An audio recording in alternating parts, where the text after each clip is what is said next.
The Seahawks continue to kick the tires on veteran cornerbacks, bringing in one of the top intercepting corners in the league for the last 5 years in for a visit on Tuesday. I'm going to be breaking it all down here on our latest Locked On Seahawks.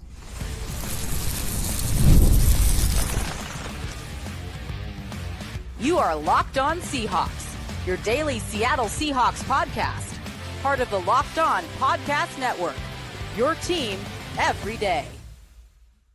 Greetings, 12. This is Corbin Smith, host of the Locked On Seahawks podcast, and a special welcome to all the 12s out there. Thank you, as always, for making Locked On Seahawks your first listen 5 days a week, whether you're listening in from Milton, Massachusetts, or Rochester, New York.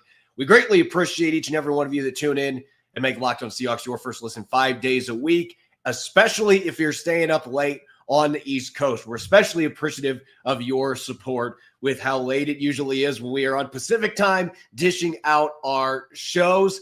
We are drawing closer to the schedule reveal that'll be coming tomorrow. We'll know when the Seahawks are going to be playing their 17 different opponents.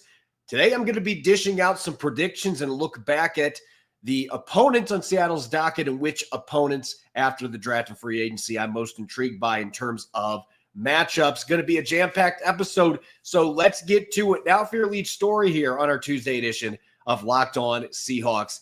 Really, since the middle of April, even before the draft, the Seahawks have been on the hunt for a veteran corner to add to their secondary. Shaquille Griffin, former third-round pick of the Seahawks, has been linked to the team on multiple occasions. He visited in April before the draft and has continued to be talked about potentially for a reunion. But it appears the Seahawks are looking into some other options today. Veteran corner Rasul Douglas coming in for a visit. And Douglas is coming off a challenging season in Buffalo. It was the first time in, I believe, 6 seasons since he had fewer than 2 interceptions. He didn't have a single one last year for the Buffalo Bills. But historically, Douglas has been one of the top ball hawking shutdown corners in the NFL. From 2021 to 2023, he had 14 interceptions during that span with the Packers and part of a season with the Bills. He had 2 seasons with 5 picks. He has been very opportunistic, and sometimes that can get him in trouble. He's given up some big plays downfield. He can get beaten on double moves when he guesses incorrectly. But up until last season, Douglas was very efficient at turning those aggressive shots to play the football. He was very efficient at turning those into interceptions and pass breakups. He had a bunch of pass breakups during those 3 seasons as well, 23 in those 3 campaigns to go with his 14 interceptions. So he wasn't just getting a bunch of picks. He also had a bunch of pass breakups. He gets his hands on the football a lot. Last year, he only had 5 pass breakups, and again, no interceptions. He did cut down his missed tackle rate. Not the best season of his career. In fact, probably one of the worst that he has had up to this point. And there's a reason he's still on the market at this stage, approaching his 30th birthday. This is a player that is coming off a down season by his standards, but it makes sense why the Seahawks would be interested, especially coming out of the draft when they didn't draft a single cornerback. They do have Zy Alexander and Isaac Waxter that they're intrigued by from the undrafted rookie class, but they did not use any of their 11 picks at that position. And Douglas checks off a lot of boxes that would fit with Mike Macdonald's history dating back to Baltimore and obviously last year, his first season as the coach in Seattle. First off, this is a bigger corner, 6'2", almost 210 pounds. He has played some safety in the past, so there is a ton of positional flexibility there. He's played some slot. He's played boundary corner. He's played safety. So Douglas has kind of been a jack of all trades in his career, and he's been able to produce ball production regardless of where he's been at. And he's also been used as a blitzer some. He has a few sacks the last 3 seasons. So Mike Macdonald, we know how aggressive he is, wanting to send his corners as extra pressure, and he'll mix those in. Douglas would be another player that he can do that with. He's had some hit and miss seasons in terms of his tackling productivity and the efficiency, but it hasn't been because of effort. This guy flies the football. Sometimes his technique gets away from it, but You consider the mindset. He's an aggressive player. That safety background comes into play. He's got that positional flexibility where he could be a fifth or sixth defensive back on your team, and you could justify playing him quite a few snaps in dime sets, nickel sets. Douglas checks off those boxes in terms of the flexibility, the ball hawking. Mike McDonald loves guys that get their hands on the football and break passes up, get interceptions, and he likes the mindset coming up and making tackles. There's obviously some caveats here when you're considering the evaluation, because if this was 2 years ago, this would seem like a slam dunk, because Douglas had 5 interceptions in the 2023 season, splitting time between Green Bay and Buffalo, had 9 pass breakups that year as well. He was incredibly productive getting his hands on the football, and opposing quarterbacks, it was kind of a pick your poison ordeal with him. Did he give up a few touchdowns? Yes, but he was breaking up a ton of passes. His aggressiveness, more times than not, benefited Green Bay and Buffalo's defense. This past season, that was not the case, though. So if you're the Seahawks, you have to look into this possibility. It's a little different than Shaquille Griffin, who had a reclamation season in Minnesota. That was the best year Griffin had since he left Seattle 4 years ago. Played really well as a rotational reserve that got starter reps in a lot of games. So you've got that to go off of. Both these guys are in that 29 to 30-year-old range. So same age, same experience roughly. But Griffin obviously is exclusively a boundary corner, especially at this point in his career. Douglas does bring that safety background. He's played in the slot. He's played on the outside to varying degrees of success, but he's got that positional flexibility. What the Seahawks have to figure out was last year a mirage in Buffalo? Was it just a down season, or is that a sign of where this player's career is, his trajectory is going? Because if the latter is the case, it doesn't matter what the value is in terms of signing him as a vet minimum free agent with some incentives on top. If you think that last year was a sign of things to come, you're probably going to stay away from him. But if you look at last season, you watch the film and you feel like, I still think this guy can come back, have a bounce back season, particularly in this scheme in Seattle, being back with somebody like a Leslie Frazier, who is on the staff as well. There's a lot of different reasons to think that last year was an aberration. And if the Seahawks believe that and the medicals check out, they're impressed with their visit that they had, the Seahawks could very well decide, hey, this guy's been much more productive with turnovers and pass breakups than what Shaquille Griffin has been in his career. And they are both very comparable in terms of their tackling effectiveness and their willingness to get involved against the run. They're the same age. So you're looking at carbon copies in a lot of different ways. They're not much different size-wise either. You have to decide, is this player A, in this case, Shaquille Griffin, is he the better option, or is player B, Douglas, who has more of the multi-interception seasons, 3 straight years with at least 4 picks? And if they reach the verdict that Douglas is the better fit and they think last year was just an exception season and he can come back and play at a high level, at minimum, you can bring him in to push Josh Jobe. At this stage, he's just looking for a job. Douglas has started a lot of games in the league, though, a lot more than Jobe has. That would put a lot of heat on Josh Jobe. Whoever wins that competition is going to make your secondary better. So I think that this visit is a very intriguing one. And based on the little bit I was able to watch today, I have a lot more film to look into. But if the Seahawks were going to go this route, I still saw enough playmaking ability from Rasul Douglas last year. You didn't see the picks, but there were some pass breakups. He tackled better than he has in some seasons. Maybe he's lost a tad bit of a step. That's another thing you got to look into. But at very least, this was worth bringing him in, seeing if he could potentially fit in the puzzle in the secondary. Just maybe this will be the player the Seahawks sign, or maybe after visiting with him, they'll go back to Shaquille Griffin. But it's looking very likely that Seattle is going to be adding a experienced, seasoned veteran to this cornerback group that lost some key pieces on the depth chart in free agency in Trey Brown and Artie Burns. I would suspect at this point, if I had to make a prediction, I think the fact that they're looking at Douglas at this stage, it makes me wonder if Griffin, they're trying to get the price down just a tad because they're looking at somebody else. I think that familiarity in Seattle is going to play into this, but This could truly be either one. They are, again, very similar players in terms of size, a lot of their skill sets. Douglas has just been a more productive player with interceptions.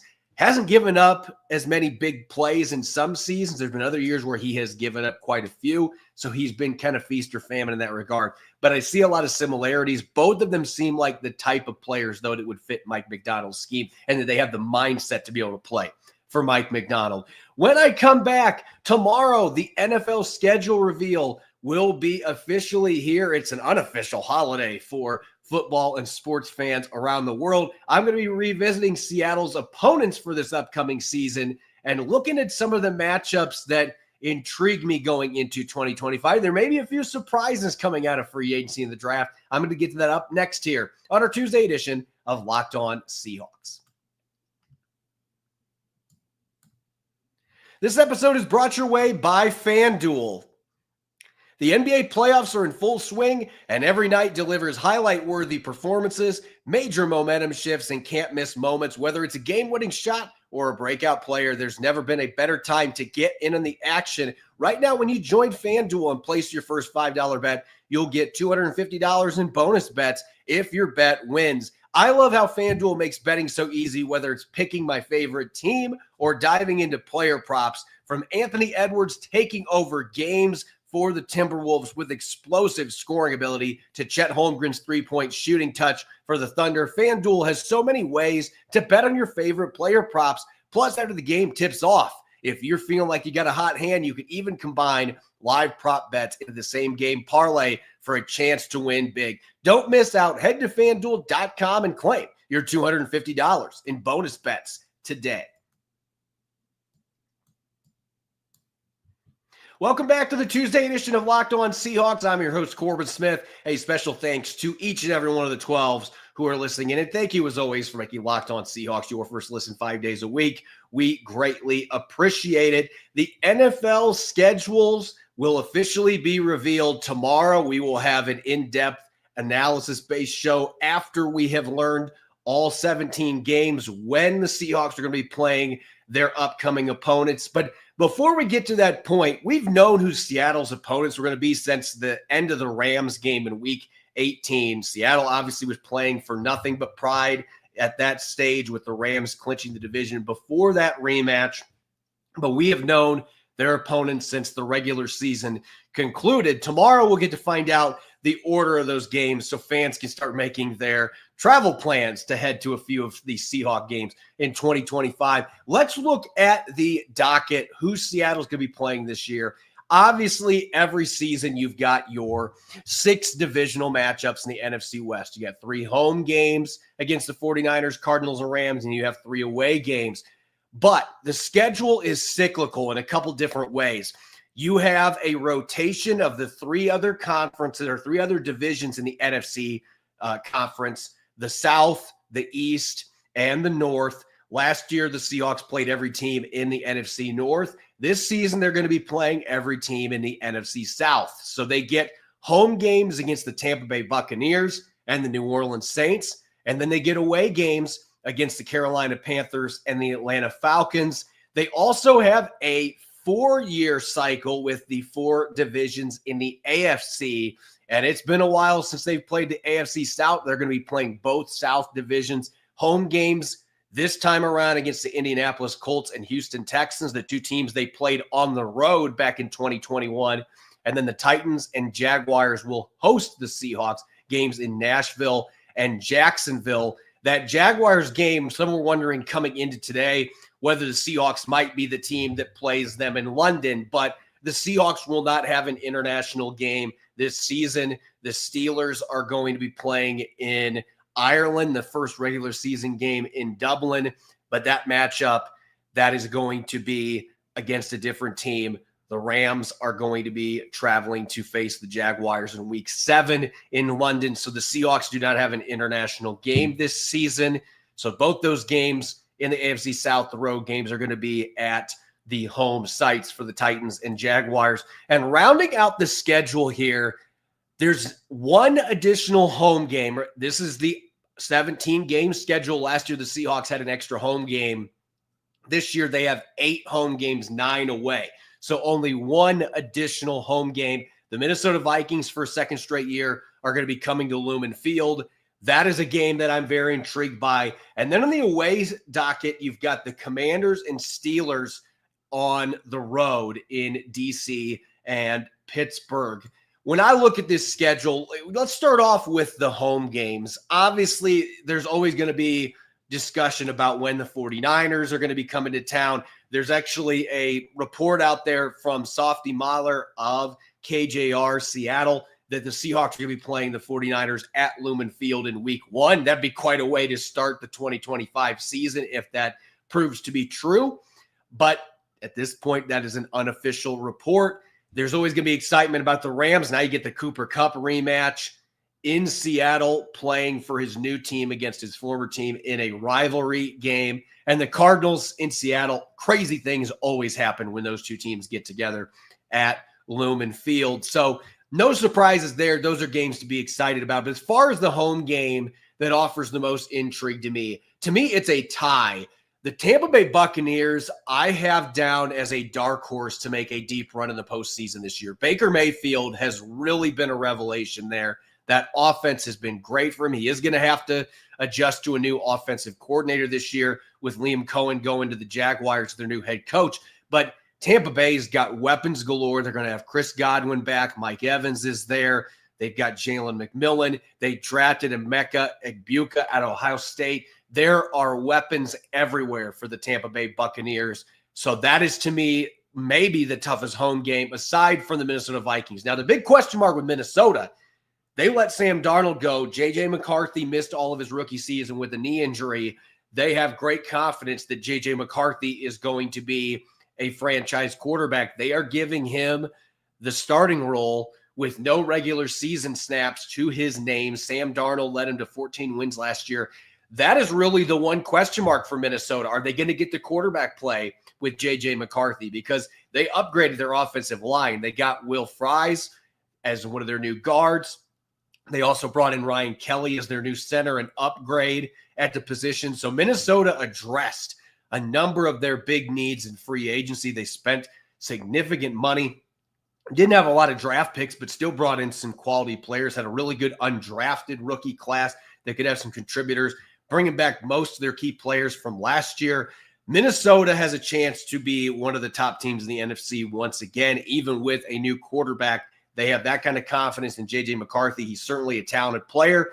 That is maybe the most intriguing game of the two, just because it's the Sam Darnold revenge game. And I think there's a really good chance that game ends up in prime time between those two teams. Last year, they played in an afternoon contest. I think this time around, it could be under the lights, potentially early in the season, to see Sam Darnold against his former team, and obviously a great chance for J.J. McCarthy to make a statement on the road in Seattle in his first year as a starter. And then looking at the away games, away from your three divisional contests, Panthers and Falcons, those are always tougher games just because of the length of the road trip. You got to fly all the way over to Charlotte to play the Panthers. That is a team that could be an ascending one under former Seahawks assistant Dave Canales. And Bryce Young played much better after he was benched for a few weeks last year. And he got Michael Penix Jr., the former Husky, quarterbacking the Atlanta Falcons. It's his team now. There are a couple really fun games here, though, for different reasons. The Commanders, they are going to be a favorite for a lot of people to take that next step. They ended up losing to the Philadelphia Eagles, the Super Bowl champions, in the NFC title game. Jaden Daniels with a historic rookie season. The expectations are through the roof for him going into year 2. They went out and got Deebo Samuel to add to their receiving core. They added a bunch of pieces on defense. Washington's going all in at this point. They've got their franchise quarterback on a rookie deal. They want to maximize that rookie deal. The Commanders on the road, that is going to be a much different environment than it has been the last 10 to 15 years. It's going to be loud there at FedEx Field with the Commanders being revived under Dan Quinn. You've got that rematch there. Dan Quinn going against the team he formerly was the defensive coordinator for, and DK Metcalf revenge game against the Pittsburgh Steelers. That is going to be a fun one to watch as well at Heinz Field. So there's so many fun games here. I could see both of those being primetime games, the Commanders and the Steelers on the road.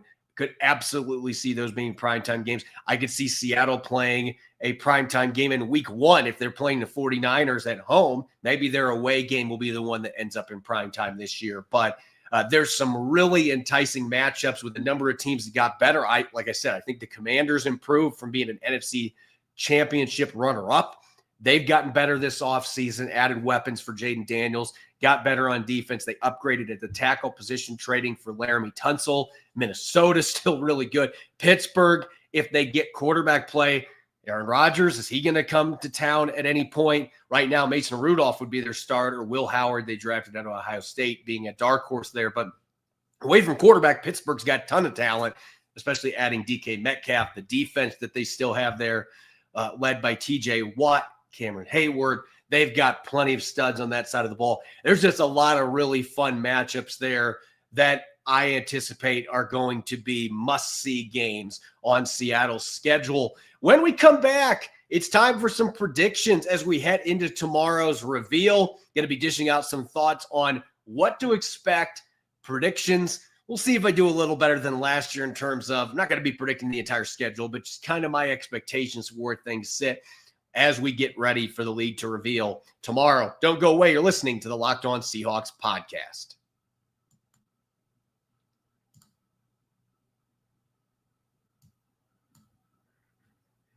Welcome back to the Tuesday edition of Locked On Seahawks. I'm your host, Corbin Smith. A special thanks to each and every one of the 12s out there. Thank you, as always, for making Locked On Seahawks your first listen 5 days a week. We greatly appreciate it. The NFL set to unleash the schedules for all 32 teams tomorrow. We got to see the international games today. For fans that were hoping to see the Seahawks playing in London or Dublin, you're not going to get to see that this year. The Seahawks not in any of the international games. I think next year there's a pretty good chance that they will be selected for one of those international slots. And who knows what countries are going to be added. They're playing in Madrid, Spain this year. There could be some other destinations that get NFL action in Europe coming up in future seasons, or South America. There's some really exciting possibilities there that the NFL continues to expand upon. But this year, no international games for the Seahawks. So can't make any predictions on that front. We already know Seattle will not be playing away from their home stadium and the opponents that they're playing against their home stadium. No neutral games in international play. As far as predictions go, the first one that I'm going to be dishing out here, this one should not be a surprise when you consider since 2013, the Seahawks have only had 2 schedules that have come out. These are initial schedules. Obviously, there's flex games, things of that nature that alter these numbers for a number of teams. But the Seahawks have only had 2 seasons since 2013 where they have had 3 or fewer primetime games. Last year, they were in 4 of them in the inaugural schedule. And initially, I was thinking this is going to be on the lower end because both the South divisions in the AFC and the NFC were terrible last year. They were the 2 worst divisions in the sport. Houston winning the AFC South and Tampa Bay winning the NFC South were the only 2 teams of those 8 that had winning records last year. With that said, though, those 2 teams right there, those could be primetime games. Houston's added some weaponry. That is a team that's got a really good young quarterback in C.J. Stroud. I could see that game being nationally televised because Houston's won back-to-back division titles. They have been the best team in the AFC South. And then on the other side, Tampa Bay, as I mentioned, they're kind of my sleeper in the NFC. I really like the roster they're building. Baker Mayfield has found his groove down there in Tampa. So both those teams you could potentially see a primetime game from. And then looking at the other matchups, Minnesota at home, Sam Darnold going against his former team, DK Metcalf going to Pittsburgh playing against the Seahawks. That seems like a great storyline for primetime. Jaden Daniels and Dan Quinn going up against the Seahawks. Mike McDonald, that feels like it has primetime written all over it. I just look at the number of games there, and I haven't even mentioned the divisional games. The Rams and Seahawks, one of those games could be primetime because of the Cooper Kupp element, the fact they were the top 2 teams in the NFC West, both won 10 games last year. There are a bunch of different games there that would make sense for primetime. So I'm going to make the prediction that there are at least 4 primetime games. I would probably say I'd peg it right at 4 like a year ago. I think you're going to get 2 home and 2 away. I'm feeling really good about that. Again, with the teams I just listed, the matchups there's too many enticing storylines with former players going up against their old team and the Seahawks being involved in that. And good teams at that. It's not like they're terrible teams. You're talking playoff or Super Bowl contenders with a number of those teams. So I think 4 primetime games, that is absolutely going to be happening. I hate that I have to be making this prediction that, primetime, and that would excite fans. I think you're going to potentially have 6 games in the Eastern time zone for a 10 a.m. start. They have 5 games against teams that are Eastern time zone and 1 that's Central. But the last time they played the Titans, it was still a 10 a.m. start in Pacific time. So if none of those games, if Washington does not go to prime time, I don't think Carolina is going to be a primetime game. I don't think Atlanta is going to be a primetime game. Don't think Jacksonville is going to be a primetime game. I definitely don't think that Tennessee is going to be a primetime game.